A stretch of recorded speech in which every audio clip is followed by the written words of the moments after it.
Wait, do I record in... Shit, I think I do record in mono.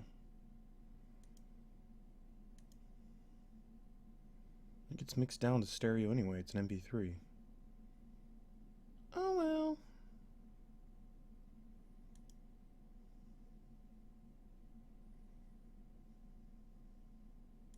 Wait.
Chapter 4.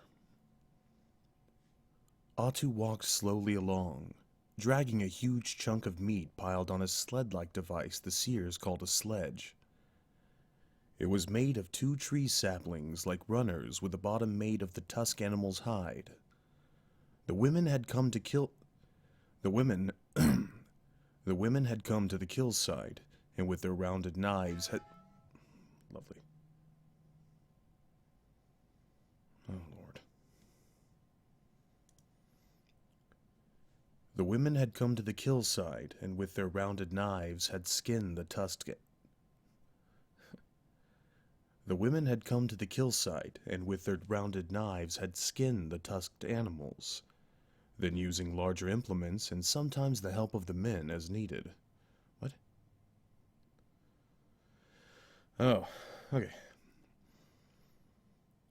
The women had come to the kill site, and with their rounded knives had skinned the tusked animals. Then using larger implements and sometimes the help of the men as needed, they cut the meat into manageable portions and placed it on the animals' hides. Otto had stood to the side, watching the women, Mievu among them. He didn't want to admit it, but the other hunters were right. If he was seeing Mievu for the first time, he would have assumed she was of... He would have assumed she was of an age to be bonded. He would have to keep a closer eye on her from now on. Ubuntu saw Otto watching Mievu and had a... Ubuntu saw Otto watching Mievu, and a protective look passed between them. Otto relaxed. He and his father were more than enough to keep Mievu safe. Otto stepped in to help the men, who were using the trees to lash the hides on each side. Once that was done, the meat was loaded and the women walked behind the men. That was too fast. Once that was done, the meat was loaded, and the women walked behind the men, chatting among themselves while the men dragged the sledges back to the camp on the coast. It would have been easier if we didn't have to move the game so far, Ubuntu said, pulling his sledge up alongside Otto's later that day. I guess when our clans are on the move, we'll just make camp wherever the kill has been made. It is hard to drag these sledges, Otto agreed. He stopped walking long enough to wipe the sweat stinging his eyes before continuing. He slapped at the tiny blood-sucking flying animals clustering on his arms and neck.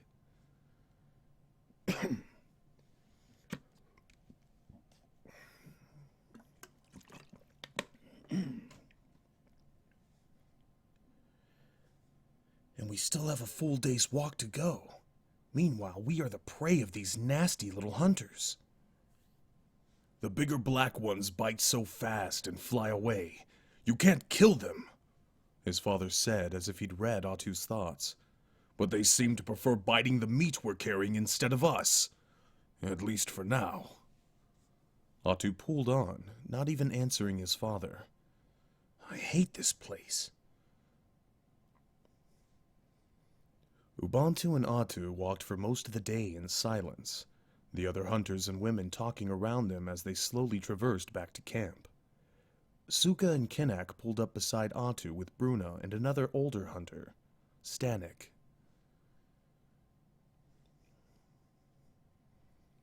It is such a dangerous way to kill game, Bruna was saying. One must be brave and willing to die for his clan in the hunt. He grinned at Suka and Atu. But you saved me to hunt another day. Stanek punched Bruna in the shoulder. Yes, this time. But you draw too close to the animals too quickly. Before you are sure... Damn. Yes, this time.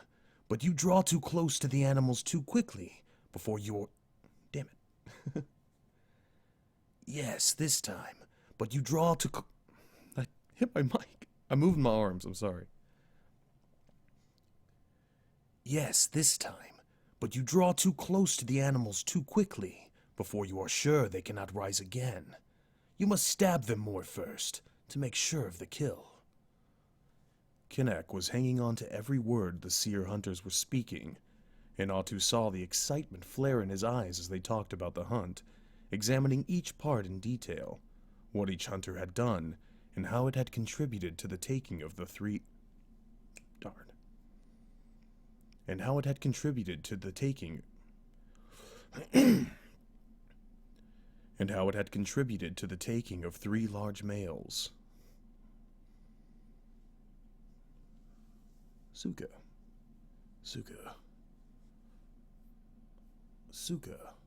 How's he speak? I am Suka. There it is. It is dangerous. I can see that. Suka said, his voice low. But the animals die such a horrible death. Don't you... Who cares how they die?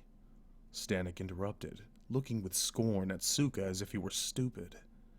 We say the proper words over them. Death is death, and their spirits go to the Great Spirit in the sky, who looks after all living things. How they die doesn't matter. What matters is how much meat each animal provides for our clan. Much more than those same hunters could bring home by hunting smaller game. Right, Bruna? He grinned at Bruna. Even if we do lose a foolish young hunter now and then. But Stanek was interrupted by Bruna yanking his water pouch from his belt and thwacking Stanek on the back of the head with it.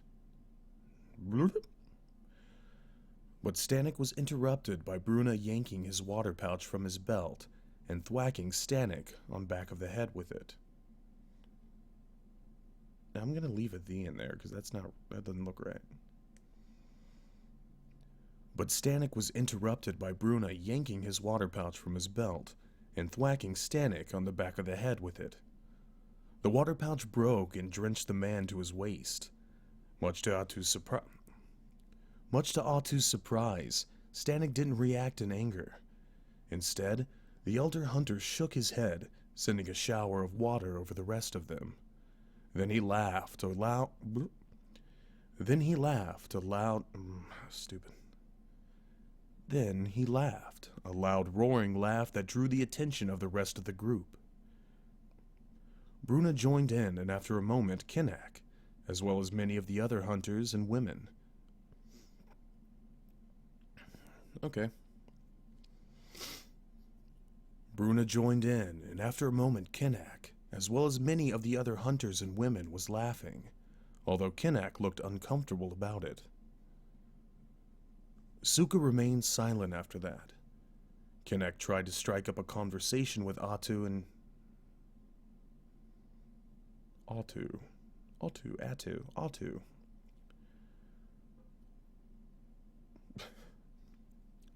Kinnak tried to strike up a conversation with Atu and Ubuntu, but when they But when they only grunted back, he gave up. Start again. Suka remained silent after that. Silent. There's a T at the end of that. Suka remained silent after that. Kinect tried to strike up a conversation with Atu and Ubuntu, but when they only grunted back, he gave up, and the three hunters moved past them, followed by Suka walking alone. The wind was warm from the west, the grass rippling like waves across the sea, the sky like an upturned bowl of blue. Almost like home, Atu thought. Like home would be now, I think, with... Nope. Like home would be now, I think, with waves moving on the expanse, now open water, and the sky shining above. But thinking about what the expanse might look like unfrozen only made him feel worse, so he concentrated on pulling instead. A hopper popped out of the grass. A hopper popped out of the grass onto Atu's arm. Atu had at first reacted to every one, jumping back as they leaped in random directions out of the long grass and into the air in front of him. He'd grown used to them by now. At least they don't bite us, he thought. One jumped and landed on Atu's chest as he pulled the sledge. The little creature was as long as his smallest finger, green like the grass, with 6 little legs bent at odd angles. Its eyes looked like broken bits of dark ice, and 2 waving appendages moved on its head like flexible spears, testing the air around it. Just as suddenly as it had jumped on him, it leaped away, making a rasping sound as it disappeared into the grass. They died without honor, Ubuntu said into the silence. The hoppers? Atu looked his question at his father. Ubuntu stopped and Atu studied his face. It was stony. His eyes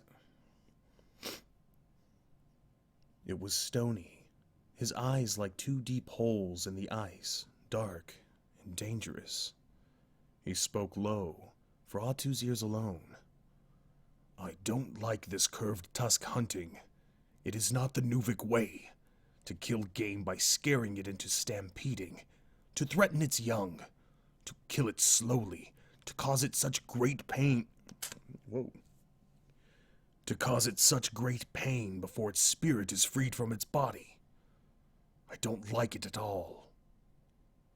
Ubuntu grasped Atu's arm. Nope. Ubuntu grasped Atu's shoulder. His grip strong. Yeah. Ubuntu grasped Atu's shoulder. His grip strong.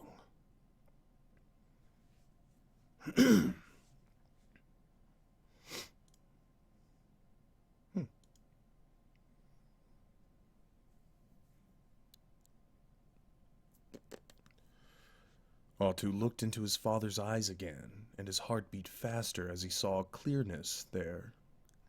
Yep. Atu looked into his father's eyes again, and his heart beat faster as he saw a clearness there he hadn't seen since their arrival. Know what I mean?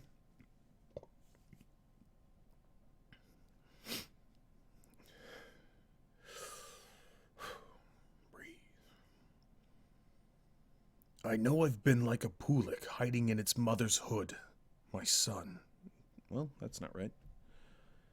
I know I've been like a Pulik hiding in its mother's hood, my son, since we stepped into this new land. Since we stepped onto this new land, Ubuntu said. It has all seemed too much to know, too much to learn. I feel like I've been neither in the here and now, nor in the...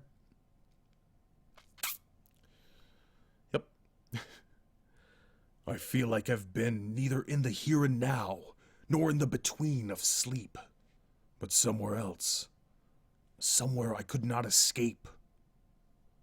But Stannic's words have woken me out of whatever place my spirit has been. My spirit stirs within me, and it says this way of life is wrong for a Nuvik.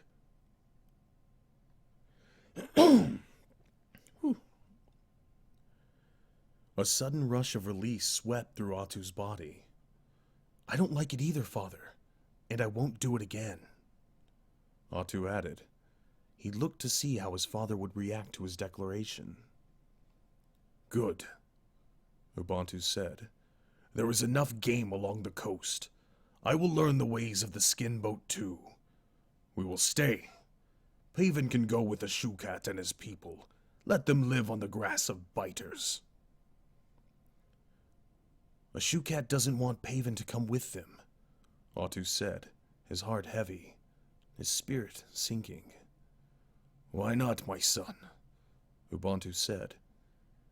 He believes Paven will bring violence to the Seer clan because Paven doesn't respect the gifts. But we need to separate from the Great Frozen clan and Paven and his hunters. Ubuntu grew thoughtful. Surely our clan can learn these new ways, can make a life for ourselves in this land of trees and water. I want to go north again, Father, Atu said. North along the coast to where we can see ice-covered mountains, where it snows and stays, at least in the time the seers call winter, and everyone can be near their name spirits again. I would like to think such a place still exists. Ubuntu's eyes grew hopeful. Do you think it does? I think I've seen it in my dreams, Father, Atu said. Along the way, we must pass by a mountain of fire, and it may be difficult, but we will make it safely, and beyond it lies the land I described, where we will live. The seers say there is such a fiery mountain north of our camp. The seers say there is such a fiery mountain north of our camp. We must go north and pass the mountain to find it. His father grinned at him. You have dreamed all this? Yes. Then we'll... Then we'll learn all we can from Ashukat's people about the skin boat hunting and the fiery mountain you talked about to the north. And you and Rika will learn the gifts. When we're ready, we'll go. Paven will say we are fools not to follow the curved tusks. And they're leaving soon. Some of our clan may choose to go with them instead of us. What will we do then, Father? We will be very few again. We will be very few again once Paven's clan and the Seers leave, like we were on the ice. But other clans will not be near enough for clan gatherings. For the exchanging of hunters and women. What will we do when our children are grown and there are no others for them to bond with? And what about Suka or Mievu? If Rovek has to go with his father into the grasslands, and we head north along the coast instead. No. What about Suka? Or Mievu if Rovek has to go with his father into the grasslands, and we head north along the coast instead. Then neither Suka nor Mievu would have a suitable partner in our clan. Cousins sometimes bond if the situation is desperate enough. But I know neither Suka nor Mievu think of each other in that way.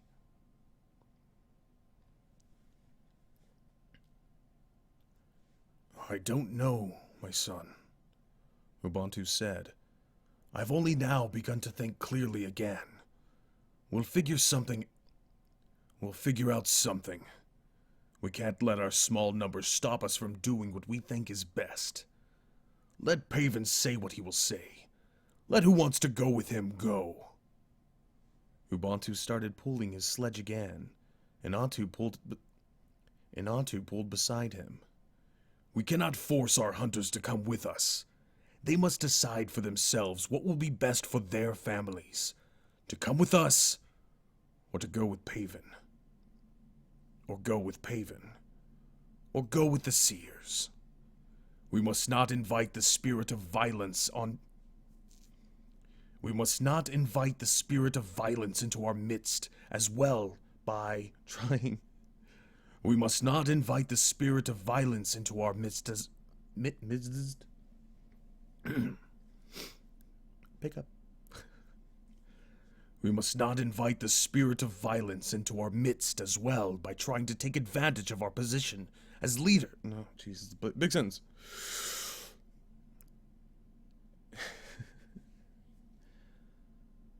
We must not invite the spirit of violence into our midst as well by trying to take advantage of our position as leaders and trying to force others to come with us, just so we'll have more people. We'll work hard to build our boats and be ready, Attu said. You and I will lead all who choose to stay with us by showing them another way. A way where they won't have to live on this hot, grassy expanse, killing curved tusks by scaring them into killing themselves without honor. And without being sliced by these flying creatures. And a way where we do not stay in the wet and dreary land near the Rock of the Ancients, with its constant rain and the sense of something evil lurking there.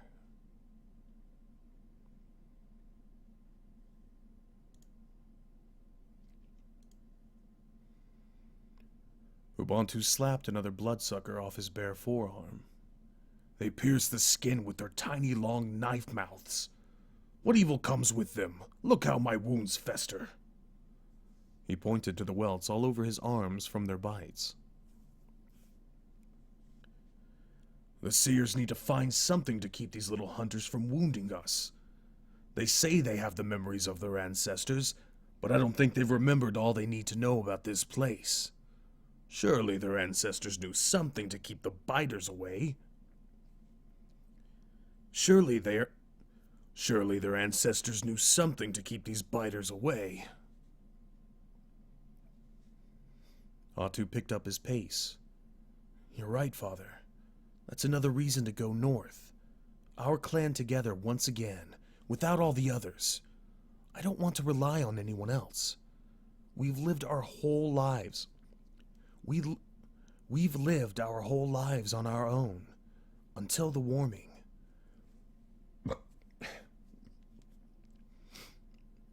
Let's get ready and head north. We'll go far enough so the sun doesn't make you sweat when you aren't even moving. We'll go far enough so the sun doesn't make you sweat when you aren't even moving. And there are no bloodsucker flying animals.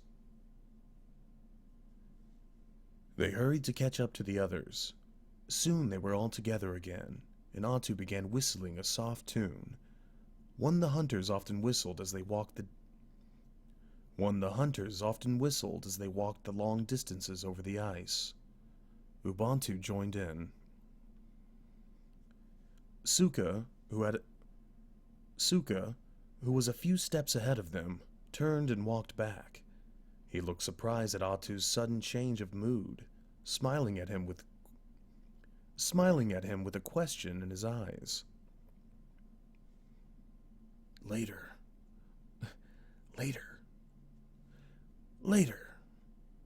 Attu gestured off to the side. He walked on, hoping once he told Suka of their plans, his cousin would want to come with them. Suka had been his companion and friend since they were Puliks riding in their mother's hoods. Surely he would prefer coming with me over this.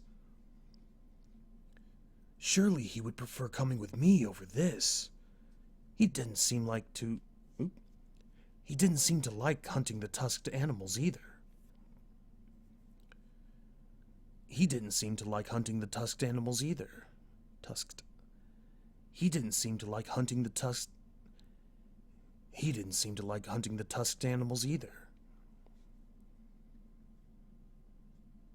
Attu continued slapping off the biters as they walked the rest of the way back to camp. Entering the pass, the ocean breeze whistled among the rocks and the biters disappeared. Another reason to live near the ocean. Atu took a deep breath of salty air, but as he moved through the pass to the shore, dread rose again. Evil lurked just out of it. Evil lurked just out of reach of his seeing, and it was growing.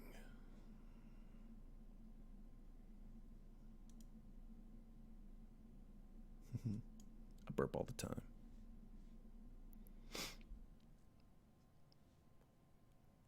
So, your training begins today. Ashukat sat with Atu and Rika near his fire in the seer camp. The first thing you need to know is... Ashukat! Stanek appeared. Stanek approached the elder and bowed. The hunters need to talk with you. I'm instructing Rika and Atu. I will come by your fires later. It is very important that you come now. Damn it, Stanek said. Behind him, Tingyok stepped out of his shelter, a confused look on his face.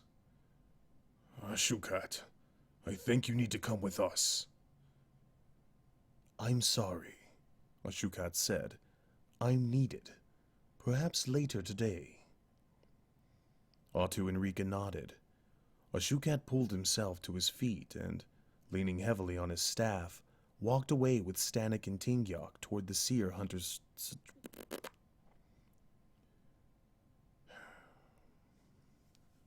I don't know where was a good stopping place. Ashukat pulled himself to his feet and, leaning heavily on his staff, walked away with Stanek and Tingyok toward the seer hunters' central. Why can't I say that? Toward the seer hunters' central fire.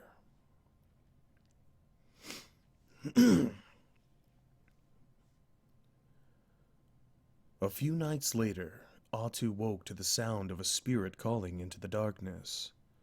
It was a sharp call, an evil call, echoing back from the mountains and out over the water. Rika clutched his arm, and Atu came fully awake as he realized the sound was in the here and now, and not the between of his dreams. He leaped to his feet and, grabbing his spear, raced out of their shelter, Rika following. Atu's heart drummed as they raced toward the sound, which seemed to be coming from the beach. Hide flaps were thrown back all around him as others came out of their shelters and joined them. They reached the edge of the water, and Atu and Rika stood on the beach with the others. South along the coastline, what appeared to be monsters made of many fires were moving rapidly toward them. The fires reflected in the dark waters of a calm ocean, and the light of the fires was so bright it blotted out the stars to the south. A low sound resonated through Atu's body, so deep he couldn't hear it as much as feel it, his whole body reacting with a trembling he couldn't control. Women clutched their babies, grabbed their toddlers' hands. Men stared off into the distance, their eyes reflecting the fires of the now recognizable giant canoes, boats not made of skins, but of cedar logs. Tingyok and a few of the other seers had taken Atu out in one of the... this is that sentence I had trouble with. Tingyok and a few of the other seers had taken Atu out in one the seers had recently made. One more time. Tingyok and a few of the other seers had taken Atu out in one the seers had... that part needs to flow. Tingyok and a few of the other seers had taken Atu out in one the seers had recently made, but it had been much smaller. These were giant, and there were so many. Rika grabbed Atu's hand and he pulled her to him. "What do we do?" she asked. It was hard to tell from this distance, but it looked to Atu as if each of the mighty canoes was at least twice the length of the Seer clan's largest one. And if the shadows of movement among the torches of fire mounted on each side of the canoes were what Atu thought they were, the canoes held swarms of people. Hundreds of them. More people than Atu had ever seen in one place. It would be as if all the people Atu had ever met were like a drop of water in a bowl filled with the water that was these people, and they were coming toward his clan. "What do we do?" Ural repeated Rika's question. Ural repeated Rika's question. The question was repeated throughout the clan as Atu's people gathered anxiously together. "Are we in danger?" Ural asked again. "I don't know," Ubuntu replied. "Shouldn't we hide?" Several of the women began gathering up their children, getting ready to flee. Wait.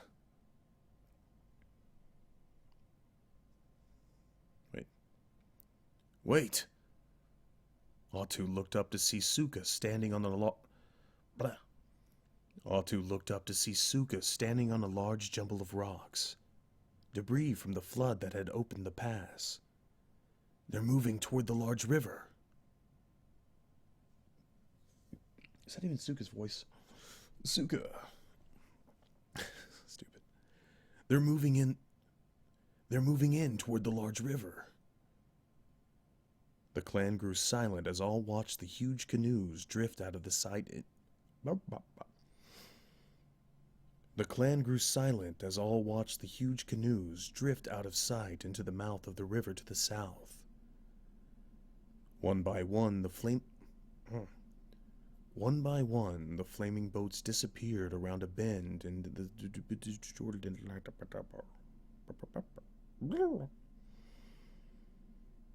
One by one, the flaming boats disappeared around a bend. Damn it, come on.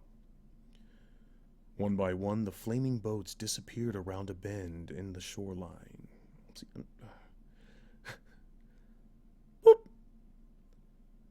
One by one, the flaming boats disappeared around a bend in the shoreline. As the last one vanished, the sound of the drumming faded. "They must be heading up the wide river with the waterfalls," Paven said. "The beach there is large enough for all those canoes to land." His voice rose on the light breeze. A child started to cry. The stars gleamed above once again in the black night. The child was comforted by his mother, and Atu held Rika even closer to his side. No one spoke. No one moved for a long time. Then, a fresh breeze rustled in the cedars, and with its sound, the people stirred. "I bring no evil," a voice spoke out of the darkness. "Shukat, the seers must have seen, or at least heard, the canoes too." Stupid commas. "Shukat, the seers must have seen, or at least heard, the canoes too." Stupid commas. "Shukat, the seers must have seen, or at least heard the canoes too." Atu looked to where Ashukat stepped out from behind the rock. Suka was standing on. No. Atu looked to where Ashukat stepped out from behind the rock Suka was still standing on. Suka, startled, jumped down from the rocks and walked to where his family stood. "Didn't you see them coming?" No. "Didn't you see them coming?" Suka asked. Suka asked, "Why didn't you warn us?" "None of our seers saw them. I don't know why." Ashukat Ashukat looked disturbed by his clan's lack of foresight. We need to withdraw into the caves near the rock until we can figure out what they mean to do. We must be cautious with all new people. Our ancestors have taught us this.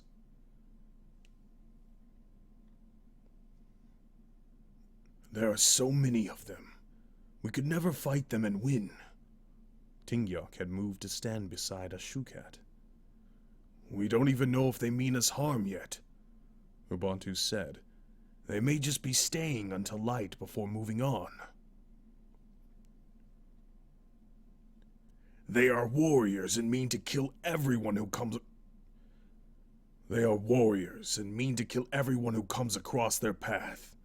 That's why they came with such noise and light. It is a challenge. Paven stood at his full height, facing Ubuntu. He had run from his shelter with only his waistcloth on, and now his massive shoulders and arm muscles rippled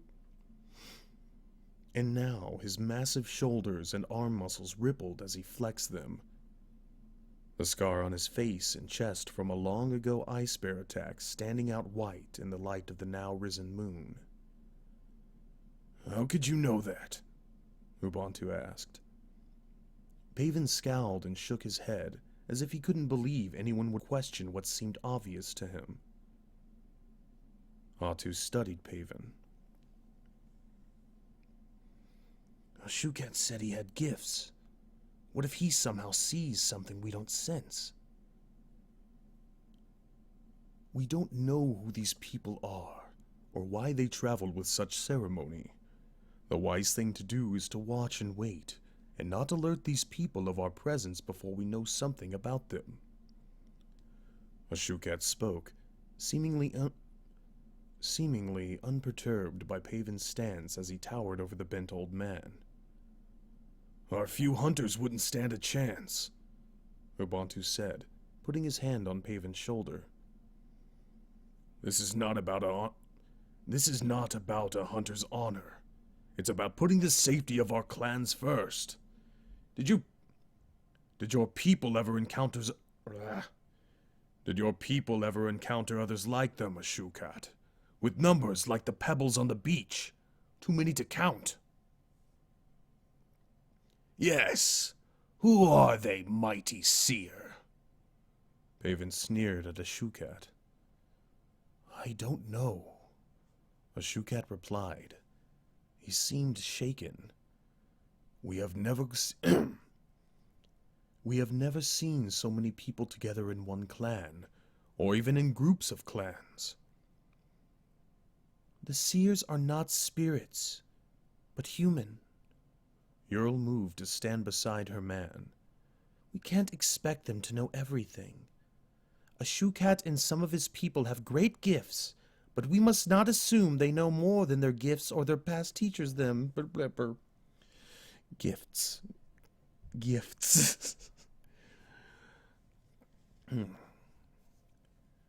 Ashukat and some of his people have great gifts, but we must not assume they know more than their gifts or their past teaches them.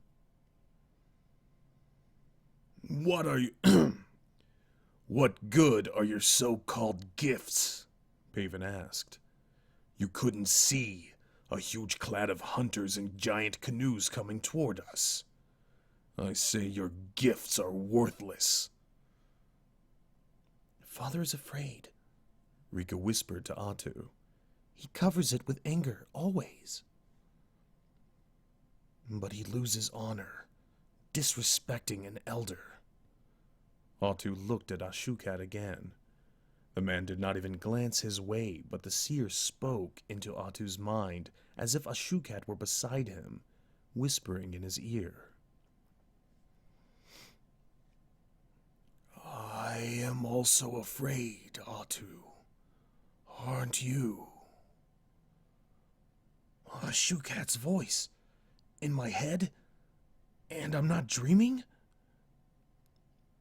Atu felt his whole body tense. The hair on his arms stood up as he glared at Ashukat. How did you do that? He took a step closer to the seer. Do what? Rika asked.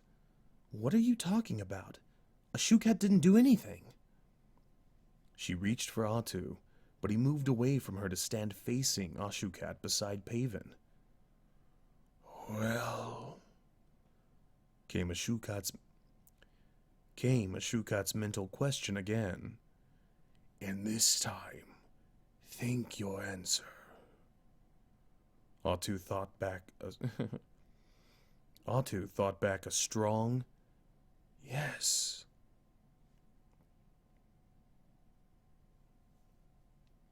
Yes. Ashukat flinched, and Atu was sure the seer must have heard his response. But Ashukat continued as if nothing had passed between them, speaking in a voice that carried to the people now gathered around them. I can't tell if this is an evil thing, these people coming. It's as if my senses are blocked to them. I feel a deep sense of dread, and I don't know if it's just from the sight of this horde of people, or it's because we couldn't sense them, or if it's my gifts alerting me. Perhaps these people are violent. You may be right, Paven. We need to gather our... We need to gather our hunters and sneak up on them while they sleep. Then we can... Paven began. Ubuntu interrupted. We need to get our women and... They sound so similar. We need to get our women and children off this beach into a place of safety. Then a few of us can go to their camp and watch from a distance. Try to discern what they are doing, and whether or not they're staying or just... And whether or not they are staying or just stopping for the night before continuing their journey. Father is right. Let's go. Atu said, and he turned and strode up the beach. The others quickly gathered their families, moving back toward their shelters. Within moments, Paven stood alone on the beach, his mouth still open as if to issue orders to the sand. Gifts.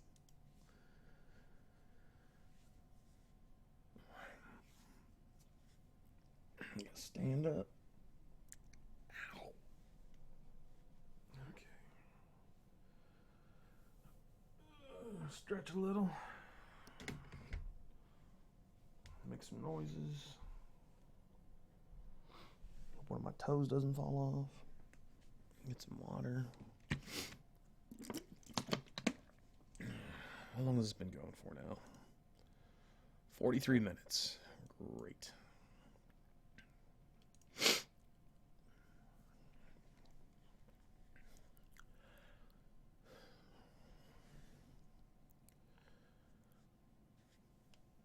The clans worked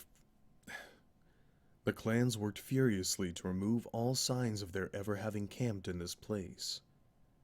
They dug holes and buried all their ashes, bones, and other debris. Mievu worked alongside Rika and Ural and the other women, strewing small rocks along paths they had never worn. No, that's not what that says at all.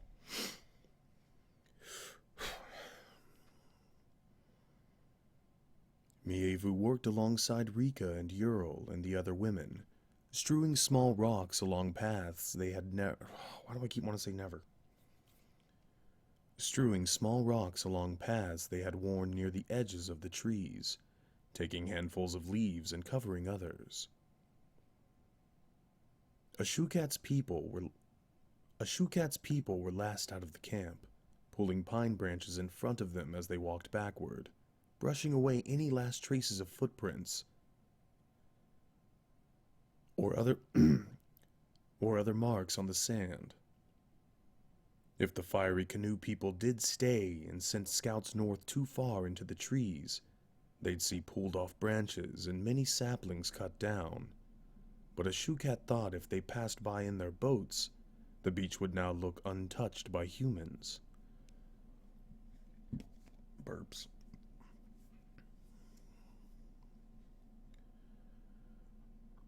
The canoe people will probably paddle by next sun, Ural said as she worked beside her man. Now they'll never know we were here. I hope so. Ubuntu lifted their last pack and they headed toward the rock in the nearby caves.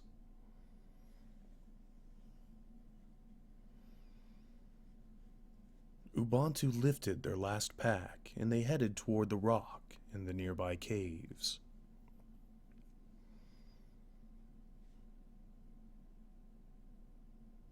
No, I don't think it will work. God damn it. Yeah, everyone just be loud. Just be loud in the apartment, that's cool.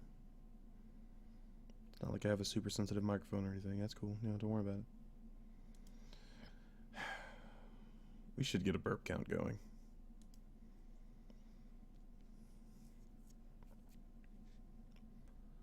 Well, I don't think it will work, Suka whispered to Atu and Kinnak as they finished covering a well-worn path along the edge of the small river. Yeah, this is the fucking paragraph. Suka whispered to Atu and Kinnak as they finished covering a well-worn path along the edge of the small river that ran through the narrow canyon between the beach and camp of the Seers. Son of a... Are you serious? Get out of the kitchen. I can see those sounds.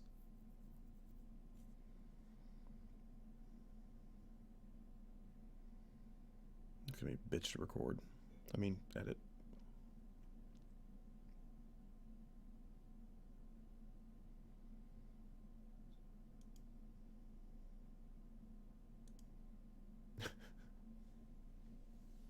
This is why I should never record at night. I should only record during the day when I'm home alone. Oh. Cool.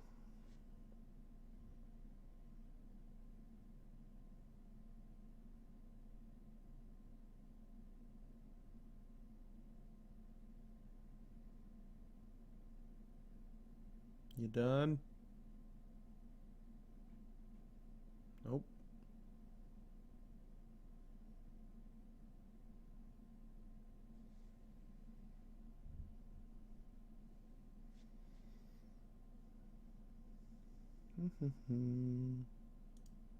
Don't mind me.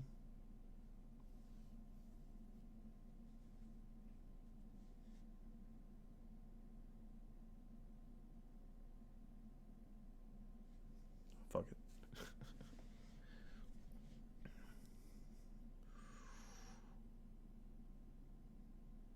Do I have to do that whole line again?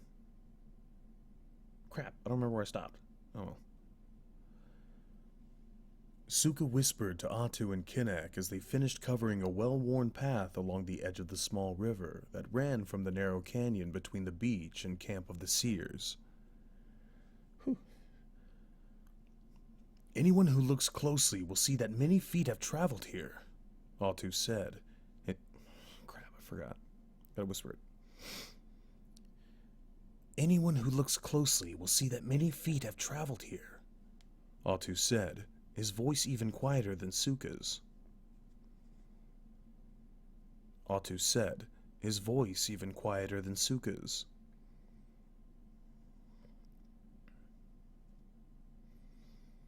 But what else can we do? Bruna told me that enemies of his ancestors once set an ambush. Bruna told me that enemies of his ancestors once set an ambush for them and tried to steal their weapons. That meant to kill all the men of their clan. Nope. They meant to kill all the men of their clan. The Seers barely escaped. Kinnak's lips were a tight line across his face. What if those people are like them?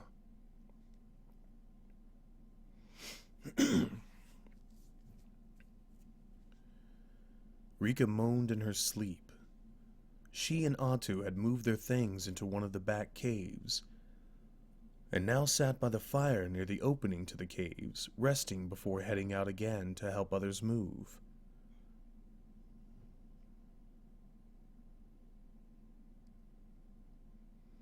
Rika had fallen asleep as soon as her head touched Atu's arm. Atu reached for her, But Rika pulled back, her eyes now open wide with fright. "No, no," she whispered. "What?" Otto held out his arms, and Rika moved back into them. "I dreamed," she said, "there was a woman. She was surrounded by fire, but it didn't burn her. And she was very sad. She held a Pulik in her arms, very small, a newborn. His eyes were closed. He did not burn either." Oh my god. How many times do you have to open a microwave? And shut it and just slam it. Just slam it.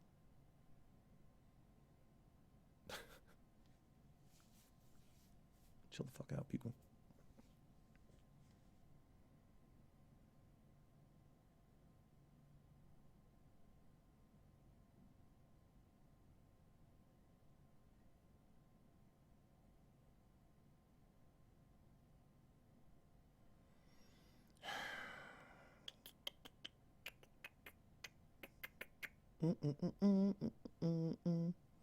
Wasting hard drive space.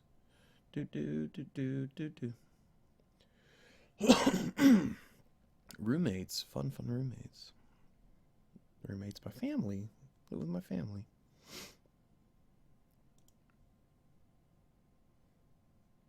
Probably my brother getting something to eat.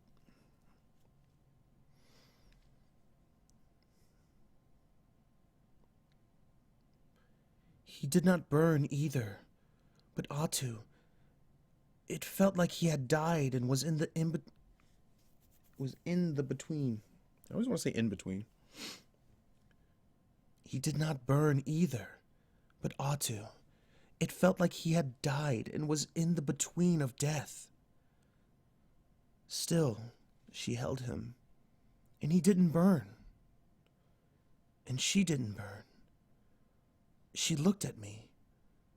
She was so very sad. Rika trembled. Did she speak? No. I woke up. Rika pulled back to see Otto's face in the firelight. What do you think it means? Am I to have a son who dies? Oh. Am I to have a son who dies? Otto shook his head. Excuse me. Otto shook his head. Dreams, Rika. Remember, they are tricky things. You just saw the fiery canoes tonight, and you may simply have dreamed of the fire mixed with your fear for our people. For us. That might be all it is. I pray you're right. For I cannot bear to think I might have a newborn son, only to have him die.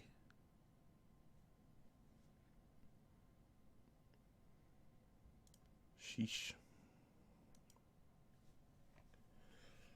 Oh, man. I'm hungry. There's no way I'm editing that tonight. Jeepers.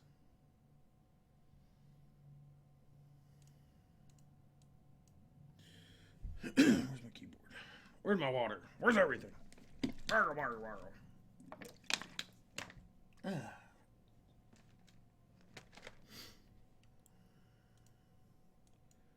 think I need to start deleting some of my recordings on my computer. I have so many.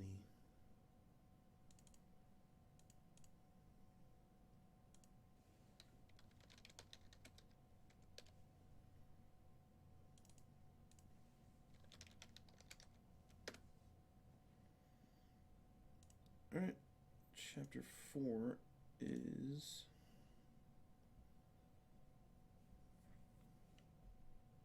done. Thanks, Nora. You're the only one who watched. But that's okay. Got to hang out for like 30 minutes. What's up?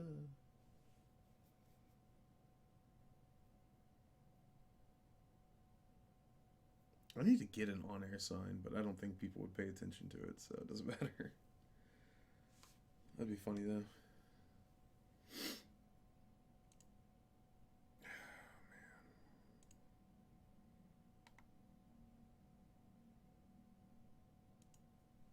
Okay, bye. Bye.